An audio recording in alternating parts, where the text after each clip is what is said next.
সারাটা বছর কোনো বৃষ্টি নেই। এই দিনটির অপেক্ষাই হয়তো ছিল বৃক্ষরাজি সারা পৃথিবী। আজ দুপুরে হঠাৎ করে আকাশ কালো হয়ে উঠল। আমি তখন একটা পুরনো বিদ্যালয়ের বারান্দায় দাঁড়িয়ে। হুট করে বৃষ্টি নামলো না, আবার ঝিরঝির করেও না, একেবারে মুষলধারে।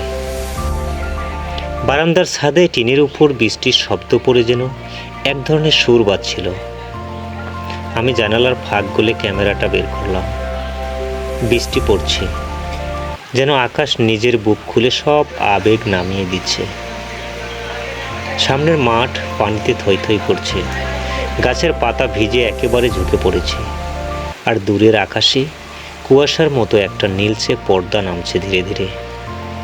সব কিছু এত চুপ, মনে হচ্ছিল গোটা পৃথিবী একটা মুহূর্তের জন্য থেমে গেছে।